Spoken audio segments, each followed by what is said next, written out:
My abusive husband passed away, and while everyone can't stop talking about how great he was, I'm secretly relieved because now I'm free for the first time in years. My husband passed away 3 months ago. He abused me financially, mentally, and even physically. When I got pregnant, he convinced me to quit my job, saying that he would take care of me. I could never buy anything again without asking his permission. I couldn't even buy a cream without asking his permission, and he decided if I could or not. Even months ago, when I had a little money of my own, I had to ask him for permission to buy something. What was mine was his and his was his. But I stayed there because I still loved him and I didn't have a place to go. I had too low of self-esteem and let myself be stepped on. When I stopped loving him, he had already had his first affair. He made me believe that I was to blame for the affair because I didn't want to make love for months after my birth. That left me torn, and I had to receive stitches. I was already planning my exit and saving money little by little while I was working selling things from home, since he wouldn't let me work outside because he was very jealous. I wanted to pay for a lawyer. He was having another affair with a friend of his, which luckily kept him busier, and I didn't care anymore that he didn't pay attention to me. I wanted him to stay as far away as possible. I knew that man and he knew me. I could have made a big fuss, but I didn't. I kept quiet, planning my way out while he and that man slept together in secret. I only felt disgusted by my husband, nothing more. But my husband died in a way I never would have expected. He is now a martyr. When someone dies, all the sins of that person disappear. Because that's what even my family thinks. Those who knew about his affair and how he manipulated me are now talking about how good of a man he was, and we shouldn't insult someone who's dead. Everyone around me talks about how beautiful our relationship was. His family talks about what a great man he was and how he always focused on giving everything to me and our kid. His affair partner hugged me at the funeral, saying that my husband loved me. His friends told me what a great person he was. Everyone talks about how good he was and how he is now an angel in heaven. And I have to pretend to be sad. The day he died, I cried a lot, but not out of sadness. I cried with relief and I felt free. It would have taken me too many years to save to pay for lawyers with my little store without him realizing that I was keeping money in secret. He would have kept everything. He would have made my life hell, and I know it because he had told me so every time I stood up for myself. But now I have the house. I have everything. I have the monthly money for being a widow. I have my children totally with me. I have started with a psychologist. Everyone thinks that I do it to cope with my grief, but no, it is to overcome the abuse I suffered from him. It was really hard to pretend being sad in the funeral, but I did it for my child. I did it because now everything is over and I'm free. If I made a fuss, my ex-mother-in-law would have done something so that I wouldn't keep anything. They were just like him. But now I'm just a sad widow who needs help in their eyes, the silly widow who didn't know anything, but that's helping me to be free and have what I deserve. Edit, sorry for the bad English, I used the traductor for many parts. Also, we are not from an Islamic country and here same-sex couples can live and marry freely.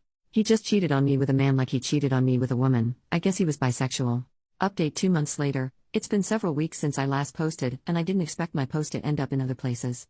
Honestly, I had totally forgotten that I posted here, but a few days ago the lover and friend of my ex-husband, I have started calling my deceased husband that way. I don't want him to be eternally tied to the idea that he is still my husband even after death. Death did me the favor of separating us, visited my house saying that he found my post. I didn't expect him to find this and it scared me a bit, but honestly there's nothing I can do about this anymore.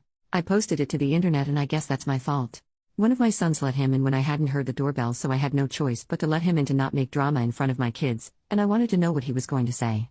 Once alone he told me that he knows that I know about him and my husband having an affair because of the post he found on TikTok. He told me that my husband was not the best husband, but he was a great friend to everyone and a very hardworking man to everyone, that even his family misses him too much, and even though he had his mistakes in the past, that I should let go of the past and stop digging into it because we're all better off like that.